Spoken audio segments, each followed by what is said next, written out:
দর্শক ভারতে দেখতে পাচ্ছেন শুভেন্দুর উপরে চড়াও হয়ে ব্যারিকেড ভেঙে তাকে ধরতে যাচ্ছে দর্শক, আজকে তাকে শেষ করে ফেলবে, কেননা তাকে গণধোলাই দিচ্ছে দর্শক। তিনি এরকম একটা আইন চালু করে দিয়েছেন, সেখানে কোরবানি করতে পারবে না। দেখুন কি একটা পরিস্থিতি তৈরি হয়েছে অলরেডি, আপনারা দেখতে পাচ্ছেন। 5 লাখ টাকা লোন নেওয়া আমি কি করে করব? আমাদের ঈদটা করতে দিক, গরুগুলো বিক্রি করি, কিছুটা দিলে অন্তত মুক্ত হই। এই শুভেন্দু আমার সামনে কুরবানির দিনে 1 বাটি না 2 বাটি না 3 বাটি গরুর গোশত খেয়েছে। নিরাপত্তা ভেঙে ভেতরে প্রবেশ করে বিক্ষুব্ধ জনতা। মূল গেট ছাড়াও আশপাশের দেয়াল ভেঙে ও টপকে চলে যায় নারী পুরুষ সবাই।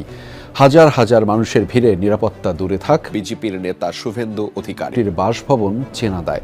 এ সময় মালামাল লুট করে নিয়ে যায় বিক্ষুব্ধ জনতা। কেউ অসৎ উদ্দেশ্যে, কেউ বা ক্ষোভ ঝাড়েন মালামাল নিয়ে। হামলার অভিযোগ তুলেছেন পশ্চিমবঙ্গ বিজেপির নেতা শুভেন্দু অধিকারী। স্থানীয় সময় রাত 8:30 নাগাদ পুরুলিয়া থেকে পশ্চিম মেদিনীপুর দিকে ফেরার পথে হামলা চালানো হয় বলে দাবি রয়েছে তার। বিক্ষোভ সমালোচনার মুখে পদত্যাগ করলেন পশ্চিমবঙ্গ রাজ্য বিজেপি নেতা শুভেন্দু অধিকারী।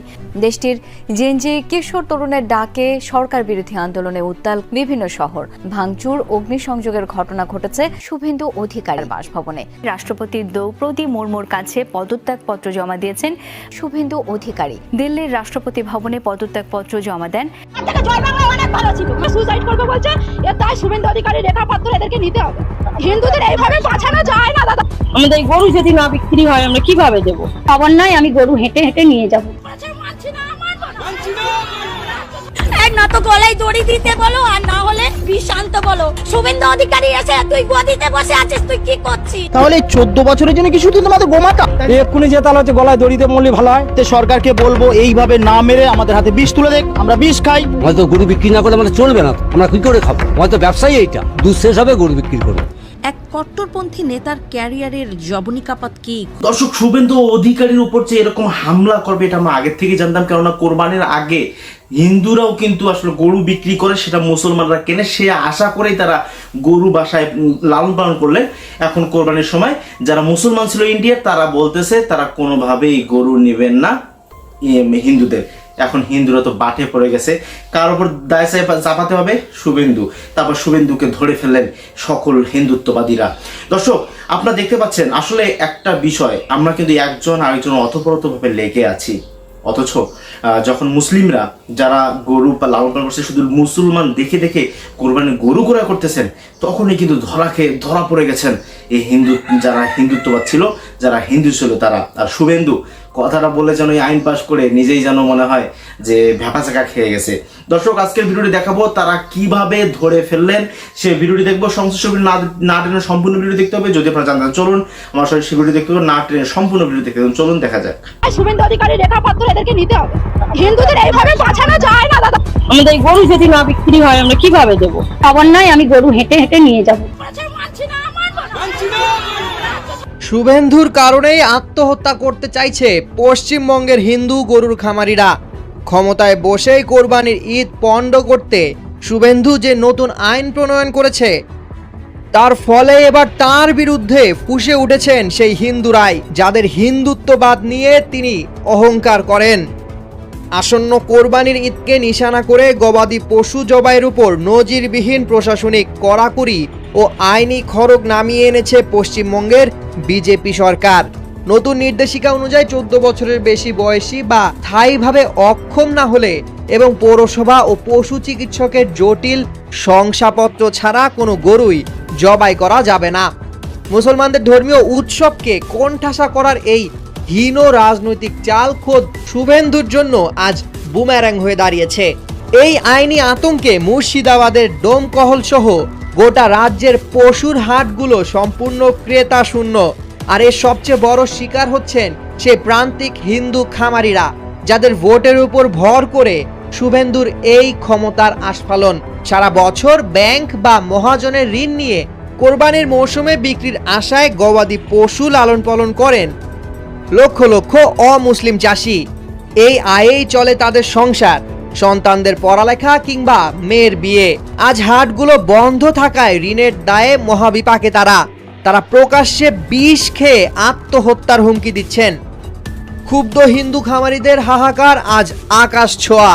তারা বলছেন আমাদের গরুগুলো সনাতন ভাই বোনদের ফ্রি দিয়ে আসো, তারা গোমাতার পূজা করুক, আমাদের খাওয়ানোর সামর্থ্য নেই, নয়তো প্রধানমন্ত্রী মোদীকেই সব গরু কিনে নিতে হবে। কিনতেও পারবেন না, আর কিনলেও তার সার্টিফিকেট লাগবে। গরুর বার্থ সার্টিফিকেট খোঁজার মতো অতিরঞ্জিত ও হাস্যকর আইনি ফাঁদ তৈরি করে প্রশাসন সাধারণ কৃষককে আজ চরম অর্থনৈতিক দেউলিয়াপনার মুখেই ঠেলে দিচ্ছেন বলে মনে করছেন বিশ্লেষকরা। আন্তর্জাতিক বাজারে গরুর মাংস বা মহিষের মাংস রপ্তানিতে ভারত বিশ্বের শীর্ষ 3-এর একটি দেশ, যেখান থেকে মোদী সরকার বছরে প্রায় $4 বিলিয়ন বিপুল রাজস্ব আয় করে। উত্তরপ্রদেশ বা মহারাষ্ট্রের বড় বড় কর্পোরেট কসাইগুলো যখন বিদেশে মাংস বিক্রি করে হাজার হাজার কোটি টাকা মুনাফা লুটছে, তখন দেশের ভেতরে সাম্প্রদায়িক রাজনীতির জাতাকলে পিষ্ট হয়ে পথে বসছেন সাধারণ হিন্দু ও মুসলিম খামারিরা। মুসলমানদের উপর উগ্র হিন্দুত্ববাদের দম্ভ দেখাতে গিয়ে মুখ্যমন্ত্রী শুভেন্দু আজ বাংলার প্রান্তিক হিন্দুদের পেটে যে নির্মম লাথি মেরেছেন তা এক ভয়ঙ্কর ও অমার্জনীয় রাজনৈতিক দেউলিয়াপনারই চূড়ান্ত রূপ বলে মনে করছেন পর্যবেক্ষকরা। ঈদের ঠিক আগ মুহূর্তে পশ্চিমবঙ্গে গরুর মাংস কেনাবেচা এবং জবাইয়ের ওপর এক ধরনের অলিখিত নিষেধাজ্ঞা নেমে এসেছে। তবে এই সিদ্ধান্ত পাল্টা আঘাত এনেছে হিন্দু খামারিদের ঘরে, জানিয়ে বিপাকে পড়েছেন সদ্য ক্ষমতার মসনদে বসা বিজেপি নেতা শুভেন্দু অধিকারী। বিস্তারিত জানাচ্ছেন তৌফিকুল আশিক। 14 বছরের নিচে কোনো গরু কেউ বিক্রয় করতে পারবে না এবং কেউ কিনতেও পারবে না। গোমাতাকে পারা যাবে না, তাহলে বিহারে তো ফ্রি গরু দিতে পারত মোদি। গরু মোদিকে দিয়ে দিব, গরু নিলে কা মোদি। অনুমতি ছাড়া রাজ্যে কোনো গরু বা মহিষ জবাই করা যাবে না, এক বিবৃতিতে এমনটাই জানিয়েছে পশ্চিমবঙ্গের শুভেন্দু সরকার। শুধু তাই নয়, জবাই করতে হলে সেই গবাদি পশুর বয়স হতে হবে কমপক্ষে 14 বছর। এই আইন বাস্তবায়নে অতি উৎসাহী হয়ে রাস্তায় নেমে পড়েছেন বিজেপির নবনির্বাচিত বিধায়করা। উত্তর 24 পরগনার হিঙ্গলগঞ্জে খোদ বিজেপি এমএলএ রেখাপাত্র গবাদি পশুবাহী গাড়ি আটকে গরুর বার্থ সার্টিফিকেট বা জন্মসনদ দাবি করছেন, যা নিয়ে তীব্র কটাক্ষ করেছে তৃণমূল কংগ্রেস সহ বিরোধী দলগুলো। তবে এই আইনি কড়াকড়ির জবাবে এক নজিরবিহীন ও নীরব কৌশল বেছে নিয়েছেন পশ্চিমবঙ্গের মুসলিমরা। কলকাতার ঐতিহ্যবাহী নাকোদা মসজিদের ইমাম মাওলানা মোহাম্মদ শফিক কাশেমির আহ্বানে শুধু কোরবানি নয়, গরুর মাংস খাওয়া বন্ধ করে দিয়েছেন মুসলিমরা। আর ঈদের আগে এভাবে গরু কেনা সম্পূর্ণ বন্ধ করে দেয়ায় তৈরি হয়েছে এক বিপরীতমুখী সংকট। না বেচকেনা নেই, ভয় কিনছে না কেউ, মদ খেয়ে গরু কিনতে হবে, মদ খেয়ে। পশ্চিমবঙ্গে শুধুমাত্র কোরবানির ঈদকে লক্ষ্য করে বিপুল অর্থ ও শ্রম বিনিয়োগ করে গরু মোটাতাজা করেন হিন্দু সম্প্রদায়ের হাজার হাজার খামারি ও ব্যবসায়ী। কিন্তু মুসলিম ক্রেতারা বাজার থেকে একযোগে মুখ ফিরিয়ে নেয় সেই বিপুল যত্নে বড় করা গরুগুলো এখন গোয়ালেই অবিকৃত পড়ে আছে। চরম লোকসান আর ঋণে জর্জরিত হওয়ার আশঙ্কায় হাহাকার শুরু হয়েছে এই হিন্দু ব্যবসায়ীদের ঘরে। আমার 5 লাখ টাকা লোন নেওয়া, সব মহিলারা এসছে আমার বাড়িতে, এসে বলছে লোন শোধ করো, আমি কি করে করব? এই জটিল পরিস্থিতিতে 18 মে রাজ্য মন্ত্রিসভার এক গুরুত্বপূর্ণ বৈঠক শেষে পশ্চিমবঙ্গের নারী ও শিশু কল্যাণ মন্ত্রী অগ্নিমিত্র পাল সাংবাদিকদের জানান, পরিস্থিতি অত্যন্ত গুরুত্বের সাথে পর্যবেক্ষণ করছেন মুখ্যমন্ত্রী শুভেন্দু অধিকারী নিজেই। এই অর্থনৈতিক ধাক্কা ও খামারিদের ক্ষোভ সামাল দিতে রাজ্য সরকার খুব দ্রুতই একটি সুনির্দিষ্ট ও বিকল্প পরিকল্পনা গ্রহণ করবে, যা মুখ্যমন্ত্রী নিজেই বিস্তারিত ঘোষণা করবেন। এদিকে মুসলিম প্রধান জেলা মুর্শিদাবাদের প্রবীণ কংগ্রেস নেতা অধীর রঞ্জন চৌধুরী মুখ্যমন্ত্রীকে দেওয়া এক চিঠিতে সতর্ক করেছেন যে মুসলিম প্রধান অঞ্চলে এই বিভ্রান্তি ও গবাদি পশু জবাইয়ের নিষেধাজ্ঞা যেন কোনোভাবেই সাম্প্রদায়িক সম্প্রীতি নষ্ট না করে। তিনি ধর্মীয় রীতিনীতি শান্তিপূর্ণভাবে পালনের জন্য নির্দিষ্ট স্থান চিহ্নিত করার দাবি জানিয়েছেন। বিশ্লেষকরা বলছেন, গরুকে কেন্দ্র করে যে মেরুকরণের রাজনীতি শুরু হয়েছিল তার অর্থনৈতিক কুফল এখন ধর্মবর্ণ নির্বিশেষে প্রান্তিক মানুষের উপর আঘাত হানছে। কলকাতার রেস্তোরাঁগুলো থেকে গরুর মাংস উধাও হওয়া, মাংস ব্যবসার সাথে জড়িত লাখ লাখ মানুষের কাজ হারানো এবং খামারিদের এই বিশাল আর্থিক ক্ষতি পশ্চিমবঙ্গের অর্থনীতিকে কোথায় নিয়ে দাঁড় করাবে সেটাই এখন বড় প্রশ্ন।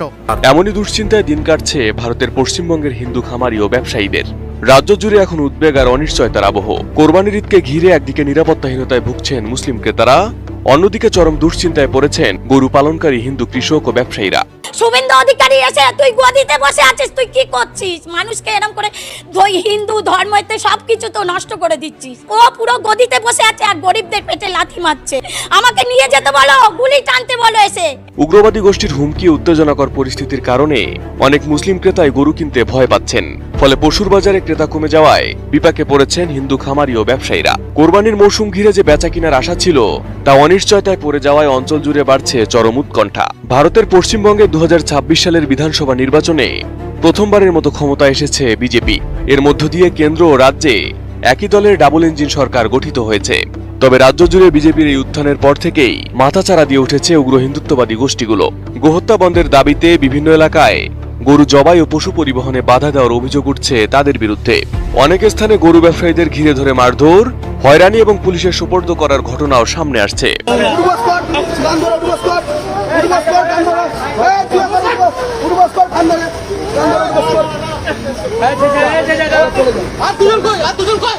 এমন পরিস্থিতিতে মুসলিমদের অন্যতম ধর্মীয় উৎসব ঈদুল আজহাকে ঘিরে পশ্চিমবঙ্গের অনেক এলাকাতেই এখনো কোরবানির পশু কেনায় অনাগ্রহ দেখা যাচ্ছে।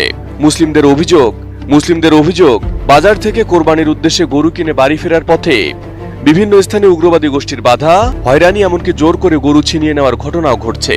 আর এমন পরিস্থিতিতে অনেকে এবার পশু কিনতে সাহস পাচ্ছেন না। এদিকে এর প্রভাব সরাসরি পড়ছে হিন্দু গরু ব্যবসায়ী ও খামারিদের ওপর, কারণ তাদের বছরের বড় একটি আয় আসে কোরবানির মৌসুমকে ঘিরে।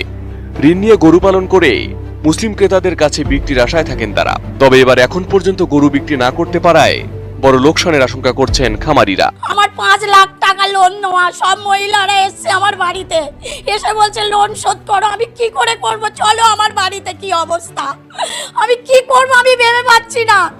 কোরবানির ঈদে খামারিরা আর্থিকভাবে যেমন লাভবান হন, তেমনি মুসলিমরাও ধর্মীয় বিধান অনুযায়ী পশু কোরবানি করতে পারেন।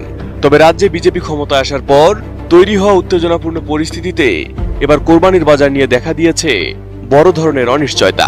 একদিকে ধর্মীয় স্বাধীনতা নিয়ে উদ্বেগ বাড়ছে, অন্যদিকে বড় আর্থিক ক্ষতির আশঙ্কায় দুশ্চিন্তায় দিন কাটছে গরু ব্যবসায়ী ও খামারি। দর্শক, শুভেন্দু অধিকারীর উপরে যে খেপবেন দর্শক, আমরা সেটা আগের থেকেই জানতাম এবং নরেন্দ্র মোদী বিভিন্ন সময় বিভিন্ন বক্তব্য, বেফাস কথা বলে তারা কিন্তু আসলে রাজ্যের মধ্যে এটা খারাপ সম্পর্ক তৈরি করতেছেন। দর্শক, ইসরায়েল যেভাবে ফিলিস্তিনের উপর আক্রমণ করার চেষ্টা করতেছেন, বর্তমান সময়ের ভারতকে সেকেন্ড ইসরায়েল ধরা হয়, কেননা ভারত তাদের জায়গায় যে মুসলমানগুলো রয়েছে তাদের কাছে ঠিক অনুরূপভাবে শাসন চালু করার চেষ্টা করেছেন। দর্শক, এই ব্যাপারগুলো নিয়ে আপনাদের মন্তব্য অবশ্যই আমাদের কমেন্ট বক্সে জানিয়ে দিন এবং শুভেন্দু যে ঘটনা ঘটিয়েছেন তাকে অবিলম্বে প্রকাশ্য ক্ষমা চাইতে হবে। আমরা এটা বাংলাদেশ থেকে প্রতিবাদ করি এবং বাংলাদেশ থেকে চাই যে শুভেন্দু যেন তাকে এমন একটা, এই কাণ্ডকে কেন্দ্র করে যেন জনতা তাকে এমন একটা শাস্তিতে পরবর্তীতে যেন এরকম কথা বলার চান্স অবধি না পায়। দর্শক, এই ব্যাপারগুলো নিয়ে আপনাদের মন্তব্য কি সেটা আমাদের কমেন্ট বক্সে জানাতে থাকুন। আজকে ভিডিও পর্যন্তই। ভালো থাকবেন, সুস্থ থাকবেন, দেখা হবে পরবর্তী কোনো ভিডিওতে। আল্লাহ হাফেজ।